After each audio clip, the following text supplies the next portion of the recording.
Hello, good day everyone. Today I am going to share to you some information, a short information about influenza. Since we are in a winter season or taglamig na po, this is the season of influenza. What is influenza? Ano ba ang trangkaso? Influenza is a contagious respiratory illness caused by an influenza viruses that infect the nose and the throat and sometimes the lungs. Ito po ay isang nakakahawang sakit na, nagmumula po or mag-i-infect po ng una ang virus sa nose mo, sa iyong ilong, sa iyong lalamunan at pupunta na po sa lungs nyo yan. It can cause a mild and severe illness and at sometimes can lead to death. Nagkakaroon po tayo ng hindi naman grabe na na sakit, pero pag hindi po natin to inagapan kaagad, magpupunta po ito sa kadahilanan ng ating kamatayan. What are the signs and symptoms of influenza? Number 1 is fever, chills, cough, sore throat, runny nose, muscle pain, headache, fatigue, vomiting, and diarrhea. Take note, this vomiting and diarrhea is very common to children. Usually, the adult do not manifest these symptoms. This vomiting and diarrhea is very common to children. And take note also that not everyone with influenza or trangkaso will have a fever. Some individual will not manifest fever. They will only have some sore throat, runny nose, cough. So if you are having such type of symptoms, I will advise that you have to go to your doctor and to check you para makikita po natin kung ano ba ang infection na meron ka. How flu or influenza spreads or transmitted? Paano ba ito na ipapasa sa isang tao o sa ibang tao? Flu or influenza can be transmitted or spread by a tiny droplets. Ano po ba yung tiny droplets? Saan po ba natin makukuha ang tiny droplets na yon? Tiny droplets cause from coughing and sneezing. Ito po yung mga secretions na lumalabas kung tayo po ay inuubo at tayo po ay bumabahing.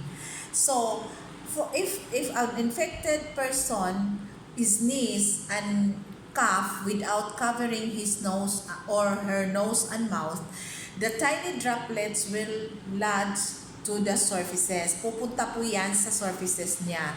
At yung mga tao, and those people who are coming to her or him, touches the surfaces and at hindi sila naghuhugas ng kamay and they not able to do hand hygiene and touches their nose and mouth, the virus of influenza will lodge to the nose and the mouth and it will infect them and it can cause and it will go to respiratory system. Kaya kaagad-agad kasi ang influenza virus, the favorite place of influenza virus is to attack the respiratory system. Yun ang gusto niyang inaatake, yung respiratory system natin. So, who are those vulnerable to influenza? Sino ba yung madaling magkaroon ng influenza or high risk individual to acquire influenza? Those people who are immunocompromised. Who are those people? Ano ba yung immunocompromised na mga tao na sinasabi ko? Those people who are diabetic, hypertensive, hemodialyzed patient, yung pasyente na may HIV, patient or individual with cancer. Ito po yung mga tao na vulnerable or madaling kapitan ng influenza kasi yung immune system po nila ay distracted na, hindi na ganun katibay. So, those people are vulnerable. They are more high risk to acquired influenza. So, Ano po ba ang gagawin ko pag magkaroon ako ng influenza? Ano ba? What I will do if I am sick with flu? First, you have to stay in your home. Stay in one room. Do not avoid coming to a crowded places, or you have to separate yourself because this is contagious. You have to isolate yourself and drink lots of liquid, juices, and eat more fruits to boost your immunity. And you have to consult to your doctor. Wag po nating ibaliwala ang influenza kasi ang influenza po may mga komplikasyon yan. Maybe we will just say that, trangkaso lang naman to, iinom ko lang to ng biogesic or whatever antipyretic medications. We will treat as if like a normal fever, like ganun. Wag po nating hayaan na ganun ang sa isipan natin because influenza can lead to death because of some complications. Ano po ba ang mga complications ng flu? What are those na sakit na makukuha natin or complications kung hindi po natin binibigyang halaga kung anong meron tayong karamdaman? Number 1 is inflammation of the heart. Magmamamaga po or magkakaroon po ng inflammation ang puso natin. Magkakaroon po ng inflammation ang brain natin. So mamamaga din po ang brain natin. Inflammation of the muscle. So multi-organ failure. Example, respiratory and kidney failure. Kasi po, as I said before, that usually the influenza viruses will lodge directly to respiratory system. Ito kasi ang pinaka-favorite nila. Kaya usually, those people who are having influenza and they just take it for granted, sometimes they are coming to the hospital with difficulty of breathing. Mahirapan na po silang huminga. Kaya ang nangyayari po ay posibleng mabawian sila ng buhay kasi respiratory system po yun mahirapan ka ng humiga. Minsan hindi na napuno na yung lungs mo, destroyed na yung lungs mo pagdating mo sa hospital. Kaya hindi pwede nating isaalang-alang yon. If we are sick of influenza, we have to consult to the doctor. So right medication will be given to us. Okay? Ano ba ang prevention ng influenza? The only prevention of influenza is influenza vaccine. Ito pong influenza vaccine ay binibigay po to yearly. Why it is given yearly? Influenza vaccine given yearly because the influenza viruses changes its strain yearly. Nagbabago po sila, nag-a-update sila ng kanilang strain, no? If the influenza virus last year and you received the vaccine last year, nagkaroon ka ng immunity nung influenza virus na yun last year. But the influenza virus this year is different from the virus last year. Nagpalit na po sila ng strain nila. Kaya even if you were injected or if you got the influenza vaccine last year, the immunity inside your body can no longer identify the virus now. Kung ma-infect ka ng influenza ngayon, hindi na po yan nababasa ng immune system mo, ng influenza vaccine mo noon kasi bagong strain na po siya. That is the reason why influenza vaccine is given yearly. Kaya po yearly yan binibigay. So at what age we can get flu vaccine? Ang flu vaccine po ay pwedeng ibigay at the age of 6 months and above. So, 6 months pataas, pwede na po yung influenza vaccine ibinibigay.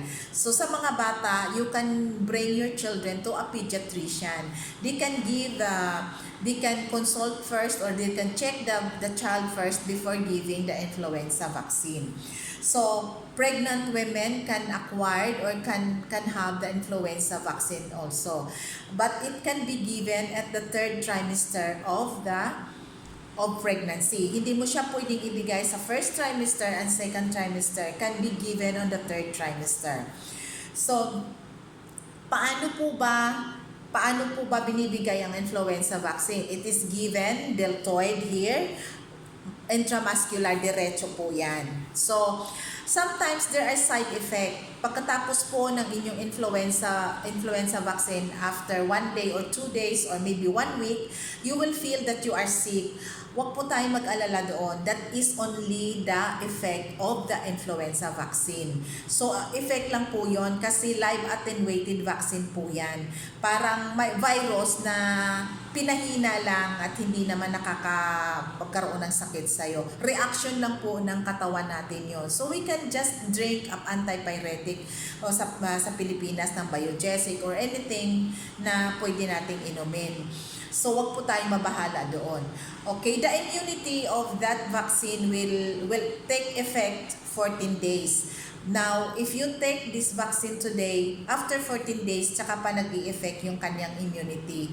So, that's why it is better to the standard says it must be given as early as September, last week of September, ang mga influenza vaccine. Kasi yung October, pataas na po, it's winter season na po yon.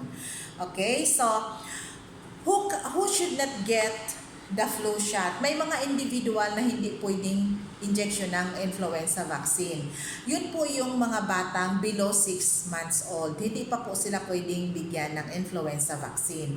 Yung mga tao na may allergy po sa egg, yung mga tao na may allergy ng egg, hindi po sila pwedeng bigyan ng influenza vaccine. That is why we are asking, if we are giving an influenza vaccine, we are asking if you have some allergy to eggs because ito po ay hindi po pwede sa kanila. For those person also who have asthma attack, kung mayroon pong mga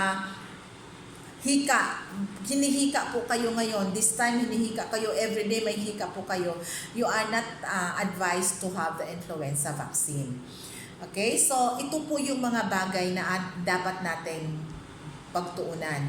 If we have that sometimes symptoms of influenza, it is not good that we will just keep it and may have our own medication. We need to go to our doctor to check if what is the proper medication for us. And remember always, influenza cannot be treated by antibiotic. Hindi po siya pwedeng gamutin ng mga antibiotic because influenza can be treated only by antiviral. Virus kasi po siya. So, hindi siya pwedeng antibiotic. Kasi ang antibiotic, para po yon sa mga bakterya na mga sakit. Virus po siya eh. So, antiviral po ang pwede sa kanya. So, sana po nagkaroon kayo ng konting idea sa akin at nakatulong po sa inyo ngayon, lalo na influenza season ngayon. So, I advise you, take your shots and prevent influenza. Thank you po.